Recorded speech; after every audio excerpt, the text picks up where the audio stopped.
This risk map is based on the modern Spain. And this is another 6-player fixed card game in which I'm red, the 5th player in the turn order. And from what it looks like this time, it makes the most sense for me to go for the 3 troops region called Cataluna. The pink player is going for the region behind me called Islas Balears, so I cannot really expand here. And it looks like with the yellow player taking over Euskadi, the next reasonable move for him would be to expand to Aragon, the region between us. So unless I get it from myself first, I mean it will either belong to me or yellow. And whichever one of us captures it first, will get a bigger right to hold it, at least usually how it goes, so unless we would act aggressively towards each other. But I think it's worth the risk for me to go for Aragon before the yellow player captured it, as otherwise with just only one continent I might just be doomed to lose. I mean I won't be impactful to the game and will be more relying by others, so basically would just have to turtle in my continent avoiding getting into any conflict and just hope that none of the stronger players would take me out. So yeah, hopefully the yellow player is not a low-ranked over-aggressive player who would ruin the game for both of us. Let's send the alliance request to him as well as the 2 other players who didn't send them by themselves.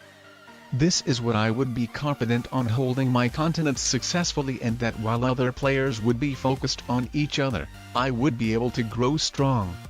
The green player is one of the more aggressive players it seems. To crush that purple's army like that was very brutal, but honestly I think that was a really great decision, as now the green player will be able to take over that region himself, and won't have a neighboring player anymore that the green player wouldn't have known if he was friendly towards him or not so much. But either way, to take that continent over yourself is much more better than giving it to another player even if he was the most friendly player ever.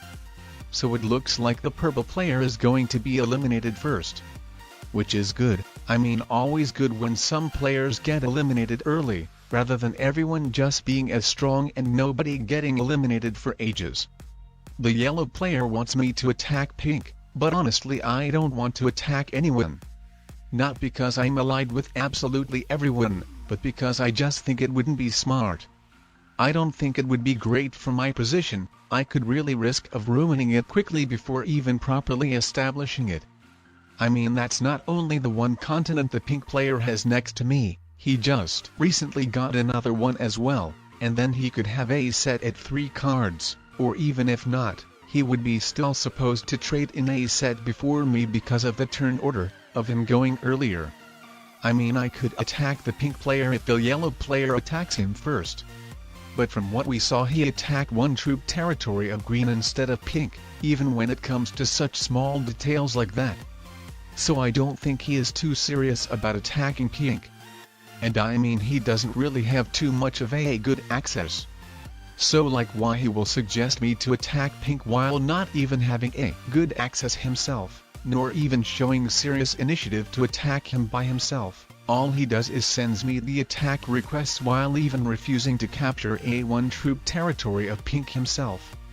Furthermore he keeps building a bigger army next to my border which is only accessible towards me. So far all of the indications show for me is that the yellow player would probably like to manipulate me into attacking the pink player alone, while himself he would probably take over army regions. I mean if the conflict between me and pink would be beneficial for someone, then it would mostly be for yellow. He would be the player who would win from that. And yeah, as you can see the yellow player attacked a territory of green again instead of pink, so why would you send an attack request to attack 1 player while yourself attacking another one?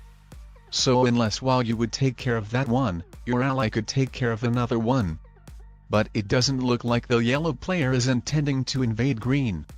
And with yellow fortifying his troops next to my border again, I think he is definitely a person who I shouldn't trust at all. I think he might even made the alliance with the pink player himself, or I mean I don't know why the pink player at one moment so randomly told me that he is sorry but he needs to attack my territory. But besides that, with yellow attacking other 1 troop territories than pink and with him building a bigger army next to me, that is really suspicious for sure. I think the yellow player is being very sussy. So you know what? I will strike first. That's my chance before the yellow player traded in a set at 4 cards. I don't need the yellow player in this game at all. Besides him potentially trying to manipulate me, he also builds a bigger army next to me as well, so who knows what he would have done after trading in a set at 4. But even if he just hurdled, then he still wouldn't have been beneficial for me and probably would have made it much harder to win. Anyway, I took relatively big risk, as now my allies could betray me and make me be eliminated next, especially Pink, who might be even able to fully take me out. So I really count on them not doing that.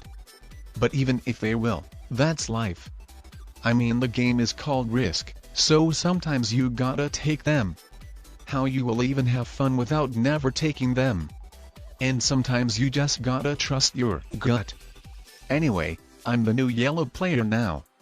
He who fights too long against dragons becomes a dragon himself. Now it's my task and the prestigious duty to manipulate others into attacking each other. I mean, I sent some attack requests without intending to attack those players myself, but I mean the main intent wasn't to manipulate, but that they would think that I want to attack someone myself, so with that they wouldn't touch me, letting me stay alive. As I mean, why would you destroy a player who could really likely attack others? Not saying I will, but what I have in mind is that I should have looked as a very aggressive player to others after so drastically taking out yellow. While now I will actually be the most passive player ever. I mean, I won't initiate conflicts myself, but in case someone wants to team up on someone, what it would be beneficial for both of us, and if it didn't give too much of advantage to the third player, then sure, I could join and help out with the attacks. Now I'm really looking forward to see what the green and pink players do about the blue player getting another big continent. If anything, it could be very easily invaded for sure. Just one troop territories. Though whose duty to do what? Looking to the troops counter, the pink player is much stronger than anyone else. Plus he doesn't have any blue players' armies unleashed towards him, so if anyone, I would say the pink player should do it.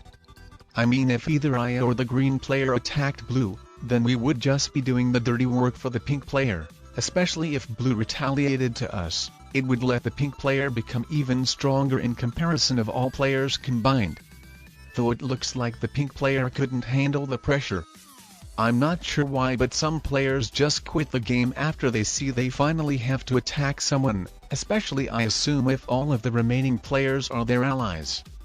I mean, the other way to play with pink not attacking blue is to let the blue player grow strong and let him himself decide who he wants to attack and eliminate from the game.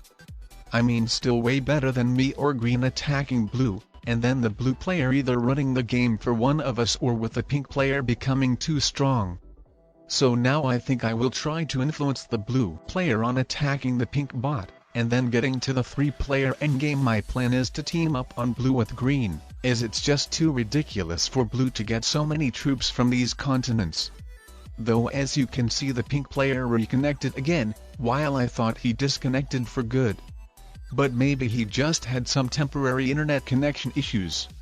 Anyway, the point is that I'm not that much inclined to attack the pink player anymore like I was. As being a human opponent again, he could properly retaliate. So depends what the blue player does. I didn't accept the pink player's alliance request because he really looks more like a neutral turtling player, so I don't think it's really needed, and then I think I would prefer to look for him not so lenient, so he wouldn't relax too much. Also, I've gotta sustain a good image to the blue player, that I might be really strongly be on his side. I mean, not only I want to eliminate the pink player the most as the most passive player, but also because it would probably be the best position-wise. With him neighboring me, he is the player who could do the most of the damage to me, while other players could end up blocked, so assuming the blue player wouldn't hold these big continents anymore, but then the green player could end up being blocked from me easily for sure. While I would always be bordering pink, so couldn't really make him more mad, as then the game would probably be given away to another player. So I don't really like ending up in a 3-player endgame with someone who is very close to me, at least not in public lobbies. I want that ideally two other players would be bordering each other or at least be close to each other, while I would be more in a farther neutral place. But also obviously depends what are my relationship with others, and which players are friends or neutral towards each other, and which players are enemies with each other. So ideally I would like to end up in the 3-player endgame with the players who hate each other, but I've just stated my position when only taking into account the position alone as well. The pink player seems to be the most neutral and passive from all of my opponents, so I would like to end up in the 3-player endgame with him the least when it comes to that as well. He is not wasting his troops on anyone while being the strongest player. I mean, don't get me wrong, he's playing his best and waits for his opportunity to shine, and that is usually a very viable strategy when playing with less experienced public lobby players, but I mean, I'm not gonna do the dirty work for him. If he doesn't attack blue, then I won't be stupidly wasting my troops either. If the green player wants, then he can do that, but I mean, it just should obviously lead of him being eliminated next. Though while I don't care about that, my biggest worry is while the green and blue would be destroying each other, the pink player wouldn't become too strong. So honestly, I don't really like that the pink player is being much stronger, otherwise I would consider attacking him myself, as the green and blue players are already fighting each other, so it would be perfect to end up in the 3-player endgame with them. So yeah, as you can see, the pink player has struck to me first, which I assume might be a very smart decision. Though maybe not necessarily, as with the blue player surviving and eliminating green, then the blue player would probably be really favored, but diplomacy-wise, he would be more of a neutral player while I and pink would like to destroy each other.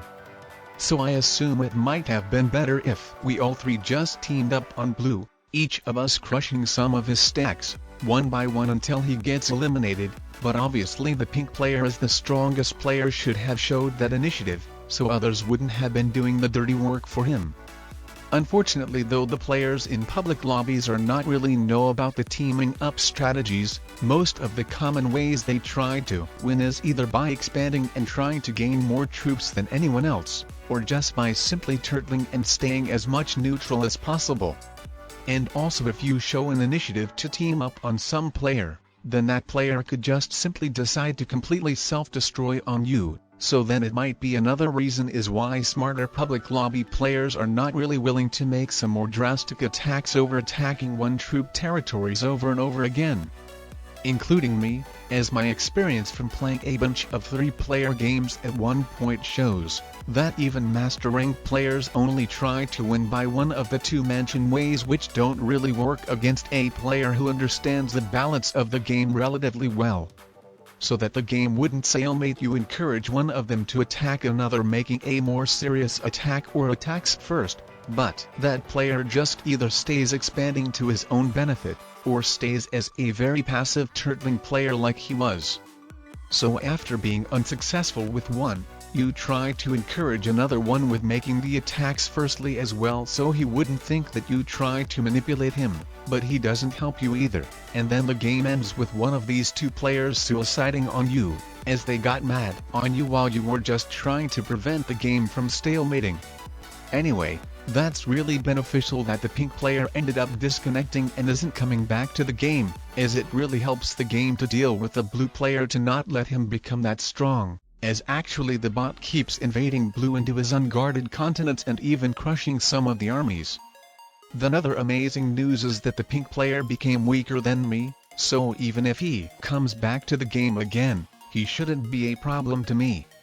And finally, the most amazing news of them all, is that now the green player should be able to keep balancing out the blue player himself, especially after holding big continent. So I think my strategy is clear, it's to let the blue and green players over-destroy each other, while myself potentially keep weakening the bot, as I want to be busy with something instead of appearing a completely passive player who doesn't do anything.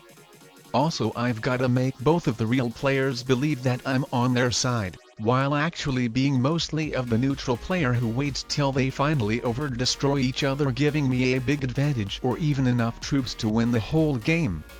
Anyway, it was really the time to pull off the yellow player's strategy on trying to manipulate another player into your own benefit. The blue player told me to attack green, and I responded with thumbs up and told him to attack the green player as well, but only because he would do all the dirty work for me, so I wouldn't have to do the dirty work myself, as who knows, maybe the blue player would have decided to become neutral and let the green player hold his continents, so then I would have had to attack the green player myself, though maybe not necessarily, as the green player would probably still use them all on the blue player, so the game was kinda lost for the blue player either way. So it was just in my best interest to make sure he attacks the green player again, so the green player in retaliation would end up basically completely destroying the blue player and making the balance of the game even more broken towards me. I mean, it would have been dumb for me to start attacking green, as then the green might have stopped attacking blue while would have been starting to use his troops on me. I've been a good Samaritan too many times. Was ending up horribly, so I learned that the hard way. It's not worth to help your ally out in order to save him, while ruining your own position and bringing other players' attention to yourself. At least not in this situation. Well, honestly, instead of attacking bot, I could just take the blue player out and then dominate over the green player. But it's so fun to watch the world burn. Even though I'm making them an opportunity to make a comeback, I just cannot resist watching them attacking each other like crazy. I mean, both of them are my beloved allies, so it would be sad taking one of them out. But maybe it's finally the time to stop playing kid games and get to the real deal business. I think that might be the best time to conclude the game, as I'm pretty sure I would afford taking out the pink bot as well. So I will take all of them out at once. Well, it might take one more turn to take out the green player, but we will see. Either way, my territorial advantage should be lethal, as I'm not going to unleash the green player's armies if I don't have enough troops to crush them. But yeah, let's finish taking the pink bot out and then trade in a set for more accessible troops. Actually, I don't think that's enough troops to completely take the green player out, so unless I would get super good blitzes, but doesn't worth the try at all when I could just keep his armies blocked, and especially when I can go with the trapping strategy as well, so I should end up even holding some continents. The green player gets a super bad blitz, and now that's a GG for sure. And if you're interested in seeing how the risk map looks based on the United States of America as well, then make sure to check this video out.